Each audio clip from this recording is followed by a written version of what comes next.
Hello मेरे प्यारे बच्चों, कैसे हो आप सब। मैं आशा करती हूँ कि आप सभी ठीक होंगे और जमकर मेहनत कर रहे होंगे। जैसे कि आप लोगों को पता है कि हम लोगों ने क्या स्टार्ट किया था, कॉलिगेटिव प्रॉपर्टीज स्टार्ट करी थी। कॉलिगेटिव प्रॉपर्टीज क्या होती है? जो नंबर ऑफ सॉल्यूट पार्टिकल्स पे हमारी डिपेंड करती है। ठीक है, हम लोगों ने कितनी 4 कॉलिगेटिव प्रॉपर्टीज पढ़नी थी, जिसमें से हम पहली कॉलिगेटिव प्रॉपर्टी पढ़ चुके हैं, जिसे हमने बोला था लोअरिंग इन वेपर प्रेशर। ठीक है, वो हम पढ़ चुके हैं। आज हम लोग पढ़ेंगे सेकंड कॉलिगेटिव प्रॉपर्टी, जिसको हम बोलेंगे एलिवेशन इन बॉइलिंग पॉइंट। ठीक है, एलिवेशन इन बॉइलिंग पॉइंट, जैसे मैंने आपको पहले भी बताया था कि अगर आपसे कोई पूछता है कि बॉइलिंग पॉइंट क्या आपकी कॉलिगेटिव प्रॉपर्टी होती है, तो आप लोग बोलोगे नहीं, बॉइलिंग पॉइंट हमारी कॉलिगेटिव प्रॉपर्टी नहीं होती है, एलिवेशन इन बॉइलिंग पॉइंट आपकी कॉलिगेटिव प्रॉपर्टी होती है। ठीक है, तो बॉइलिंग पॉइंट, एलिवेशन पढ़ने से पहले हम लोग यही देख लेते हैं कि बॉइलिंग पॉइंट क्या होता है।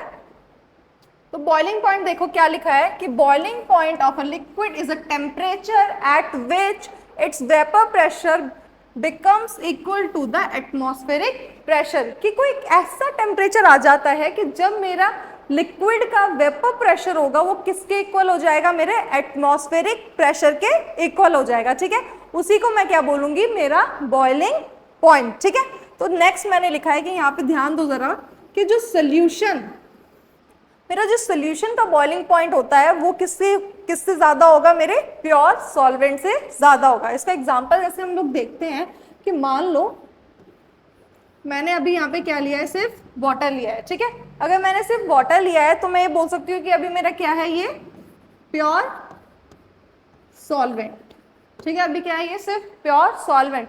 अब मान लो मैंने क्या करा, इस वाटर में मैंने क्या करा? सॉल्ट या शुगर मिक्स कर दिया। ठीक है, सॉल्ट या शुगर मिक्स करने के बाद ये क्या बन गया? मेरा solution.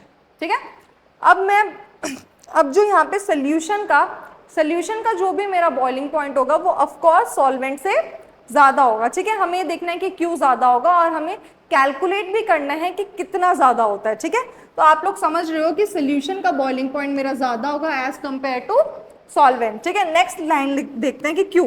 Because vapour pressure of solution, जो मैंने अभी हम लोग लास्ट टाइम पे भी पढ़ा था, vapour pressure of solution at a given temperature is found to be lower than the pure solvent at the same temperature. ठीक है, ये हम लोग लास्ट टाइम पे भी हम लोगों ने पढ़ा था कि जो वेपर प्रेशर होता है किसी भी सोल्यूशन का वो क्या हो जाता है? वो कम हो जाता है। ठीक है, सोल्यूशन का कम हो जाएगा तो उसकी वजह से क्या होगा? जो मेरा बॉइलिंग पॉइंट होगा वो और कम हो जाएगा। ठीक है, इसको हम अच्छे से एग्जाम्पल से समझते हैं। जैसे देखो यहाँ पे कि अभी मैंने क्या लिया है? सिर्फ वाटर लिया है। ठीक है, यहाँ पे मैंने सिर्फ वाटर लिया है एक कंटेनर में और अभी यहाँ पे मैं इसको हीट कर रही हूँ। तो हीट कर रही हूँ तो मुझे दिख रहा है कि जितने भी मेरे रेड रेड पार्टिकल्स हैं ये किसके हैं? सोल्यूट के, सॉरी सॉल्वेंट के। अभी यहाँ पे क्या है? सिर्फ सॉल्वेंट है क्योंकि सिर्फ वाटर है। ठीक है, तो यही क्या आएंगे? ये एटमॉस्फेयर पे चले जाएंगे जो भी मेरे सॉल्वेंट पार्टिकल्स होंगे। बट यहाँ पे मैंने क्या किया है? यहाँ पे मान लो मैंने वाटर प्लस सॉल्ट लिया, इसका मतलब मैंने क्या लिया है? सोल्यूशन। इसका मतलब मैंने सोल्यूशन लिया है। ठीक है, तो यहाँ पे क्या होगा? यहाँ पे सॉल्वेंट के पार्टिकल्स के साथ साथ हमारे सोल्यूट के पार्टिकल्स भी होंगे क्योंकि ये मेरा सोल्यूशन है। ठीक है, तो जो तुम्हें कवर्ड सरफेस दिखेगा, जो ऊपर से कवर्ड सरफेस दिख रहा होगा यहाँ पे, वो किसका होगा? वो यहाँ पे सॉल्वेंट का भी होगा और सोल्यूट का भी होगा। ठीक है, तो यहाँ पे जो भी मेरा, यहाँ पे मैंने जो भी टेम्परेचर दिया होगा तो यहाँ पे सरफेस के ऊपर मेरे सॉल्वेंट पार्टिकल्स कम है तो वो जो एटमॉस्फेयर पे भी जा रहे होंगे वो भी कम होंगे। ठीक है, यहाँ पे ज्यादा जा रहे होंगे और यहाँ पे कम जा रहे होंगे। तो यहाँ पे मुझे समझ आ रहा है कि यहाँ पे मुझे ज्यादा टेम्परेचर देना पड़ेगा, इस वाले सोल्यूशन वाले पार्ट में ज्यादा टेम्परेचर देना पड़ेगा ताकि मेरे सारे के सारे सॉल्वेंट पार्टिकल्स कहाँ चले जाए? एटमॉस्फेयर में चले जाए। ठीक है, तो यहाँ पे मुझे समझ आ रहा है कि जो भी मेरा सोल्यूशन का टेम्परेचर मैं दूंगी वो इससे तो ज्यादा ही होगा। ठीक है, जो भी मेरा बॉइलिंग पॉइंट होगा वो इसका सोल्यूशन का वो इससे ज्यादा होगा। ठीक है, यहीं पे हम लोग ग्राफ से इस चीज को समझते हैं। जैसे मैंने बताया कि सॉल्वेंट और जैसे सोल्यूशन मैंने ले लिया है, तो यहाँ पे देखो ये वाली लाइन जो होगी मेरी किसकी होगी? ये सॉल्वेंट की। तो सॉल्वेंट का क्या होगा? कम होगा, यहाँ पे ये कम है, और ये किसका है? ये सोल्यूशन का। ओके, तो यहाँ पे सॉल्वेंट और सोल्यूशन के बीच में मुझे कोई एक गैप या डिफरेंस दिख रहा होगा, उसी को मैं क्या बोलूंगी? Elevation in boiling point, elevation in boiling point, ठीक है। तो इनके बीच के डिफरेंस को मैं क्या बोलूंगी, जो भी मेरा एलिवेशन या जो भी मेरा ज्यादा जो मेरे को देनी पड़ी है अमाउंट ऑफ हीट, वो क्या होगी, मेरा ये टेम्परेचर होगा, ठीक है। अब हम लोग क्या करेंगे, ये ग्राफ आपको समझ आ गया, यहाँ पे देखो सेम हमारा सॉल्वेंट है, सोल्यूशन है, हम लोग ने यहाँ पे ग्राफ प्लॉट किया है, तो यहाँ पे मेरा किसका आया है, इसको मैं बोल रही हूँ टीबी नॉट को किसका, सॉल्वेंट का, और टीबी सिर्फ मेरा सोल्यूशन का, ठीक है। इनके बीच में हम लोग इसको कैलकुलेट करते हैं, कैलकुलेट करेंगे कैसे, सबसे पहले मैं डिफाइन कर दिया, मैंने अभी जस्ट बताया कि टीबी नॉट मेरा किसका होगा, बॉइलिंग पॉइंट होगा प्योर सॉल्वेंट का, ठीक है। जैसे मान लो सिर्फ वाटर का, तो उसका क्या होगा, प्योर सॉल्वेंट का टीबी नॉट, नॉट मोस्टली हमारे प्योर सॉल्वेंट के लिए ही आता है, ठीक है। उसके बाद टीबी, ये किसका होगा, सोल्यूशन का, टीबी किसका है, मेरा सोल्यूशन का। तो इन दोनों के बीच का जो डिफरेंस है मैंने अभी बताया, उसी को क्या बोलेंगे हम, एलिवेशन इन बॉइलिंग पॉइंट, ठीक है। दोनों के बीच का डिफरेंस, ये आपको पता है कि सोल्यूशन का ऑफ कोर्स ज्यादा होगा, अभी हम लोगों ने पढ़ा है, तो सोल्यूशन का ज्यादा होगा एज कंपेयर टू सॉल्वेंट, ठीक है। उसके बाद फॉर डाइल्यूट सोल्यूशन ऐसा भी माना जाता है कि जो ये मेरा डेल्टा टीबी होगा वो इनवर्स डायरेक्टली प्रोपोर्शनल होता है किसके, मोलालिटी के, ठीक है। आप लोगों ने मोलालिटी पर रखी है ना, तो यही हमारा यहाँ पे जो है डायरेक्टली प्रोपोर्शनल है मेरा मोलालिटी के, ठीक है। अब आपको पता है कि हम लोग यहाँ पे कांस्टेंट लगाएंगे इक्वल करने के लिए, तो यहाँ पे इस कांस्टेंट का नाम क्या होगा, मोलर एलिवेशन कांस्टेंट, ठीक है। तो delta T B is equals to K B dot M, M is your molality, ठीक है। तो अगर मैं इसकी यूनिट निकालूं तो यूनिट बताओ इसकी क्या होगी, केल्विन, ठीक है। मोलैलिटी की मोल पर केजी हुआ करती थी, ठीक है।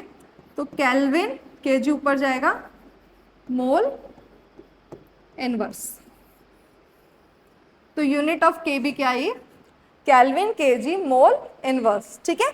अभी मोलालिटी अभी आपकी ये पूरी नहीं हुई है, मोलालिटी का फॉर्मूला होता था, तो ये देखो मोलालिटी का फॉर्मूला मैंने यहाँ पे लिखा है, मैंने पहले भी आपको बताया कि जो 1 या फिर जो ए हम लिखते हैं वो किसके लिखते हैं हम लोग, सल्यूट के लिए, ठीक है। और या फिर अगर मैं कहीं पे 2 लिखा हो या फिर बी लिखा हो, वो किसके लिए होता है, सॉरी जो फर्स्ट वन हम लिखते हैं वो सॉल्वेंट के लिए, and this one is your solute, ठीक है। तो अभी कभी मैंने ए या कहीं पे भी ए लिखा है या फिर 1 लिखा है तो वो सॉल्वेंट के लिए वो डिफाइन है, और अगर 2 या बी लिखा है वो सल्यूट है। तो यहाँ पे मैंने 2 लिखा है तो ये वेट किसका होगा भाई, सल्यूट का, ठीक है। सेम यहाँ मैंने 2 लिखा है तो मोलर मास किसका होगा, सल्यूट का। यहाँ पे मैंने 1 लिखा है तो ये वेट होगा किसका, सॉल्वेंट का, ठीक है। तो ये मोलालिटी आप लोगों ने पहले भी पढ़ रखी है, तो यहाँ पे मैंने क्या लिखा है, यहाँ पे मैंने किसका वेट लिया है भाई, weight of solute divided by molar mass of solute, और उसके बाद ये क्या है नीचे वेट ऑफ सॉल्वेंट इनटू 1000, ठीक है। अगर मैं इसको इसी वाली वैल्यू को यहाँ पे क्या है, अभी जो मैंने मोलालिटी निकाली उस मोलालिटी को अगर यहाँ पे रखती हूँ तो मेरा एक नया फॉर्मूला आएगा, जो मेरा सबसे ज्यादा इंपॉर्टेंट फॉर्मूला है इस टॉपिक का, कि डेल्टा टीबी क्या होगा, के बी इंटू जो भी मैंने अभी मोलालिटी निकाली है, ठीक है। तो ये आपका सबसे ज्यादा इंपॉर्टेंट फॉर्मूला है। कभी कभी क्या होता है कि आपको इसमें हो जाता है कि आपको मोलर मास पूछ लेते हैं सोल्यूट का, सोल्यूट आपको डिफाइन नहीं करते हैं और आपसे पूछ लेते हैं कि बताओ मोलर मास क्या होगा। आपको ऐसे क्वेश्चंस भी दिखेंगे, एक इस टाइप के सिंपल नॉर्मल मेरे को इसमें फॉर्मूले में लगाना है, अपना वैल्यूज डालनी है और आंसर आ जाएगा, ठीक है। और कभी एक बार पूछ लेते हैं कि हमारा मोलर मास बताओ सोल्यूट का, तो सोल्यूट का मोलर मास निकालने के लिए वही सेम ही फॉर्मूला है हमारा M2 निकालने के लिए, ये वाला फॉर्मूला हम लोग यूज करेंगे, ठीक है।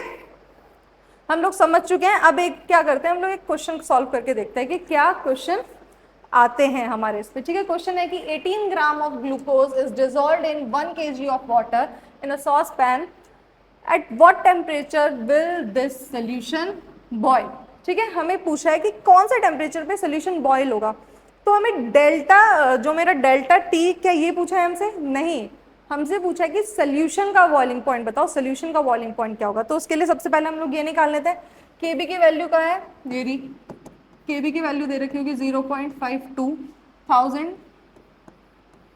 ठीक है। ये कितना दे रखा है, ये रहा 18 ग्राम।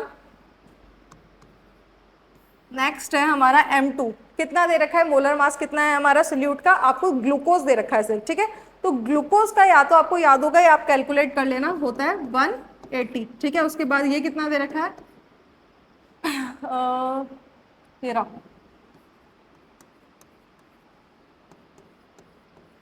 हाँ जी हो गया, मतलब वहाँ केजी हम लोग उसको जस्ट ग्राम में कन्वर्ट कर लिया, ठीक है। तो आप इसको कैलकुलेट करोगे तो इसको कैलकुलेट करोगे तो आपको आएगा 0.052। ठीक है, पर हमसे क्या ये पूछा है, हम लोगों से ये नहीं पूछा है। हम लोगों से क्या पूछा है, अगर मैं इसको लिखूं delta T B is equals to T B minus delta T B nought. ठीक है, हम लोगों से क्या पूछा है, टी बी पूछा है। ठीक है, तो इसको निकालने के लिए सबसे पहले मैं इसकी वैल्यू डालूंगी 0.052। ठीक है, इसको मान लेते हैं x, क्योंकि मुझे सोल्यूशन का पूछा है। ठीक है, और मेरे को सॉल्वेंट का दे रखा है। सॉल्वेंट का कितना है, 373.15 केल्विन। ठीक है, ये हो गया। अगर आप क्या करोगे, इसको इसमें ऐड कर दोगे तो x की वैल्यू आ जाएगी। ठीक है, तो जो भी इसका आंसर होगा आप कमेंट सेक्शन में बताइए। ठीक है, आपको अगर किसी इस पूरे टॉपिक में किसी में भी कुछ भी कोई प्रॉब्लम है, कोई क्वेश्चन समझ नहीं आ रहा, तो आप वो भी हमें कनेक्ट करके बता सकते हैं। आई होप आपको समझ आया हो। Thank you so much.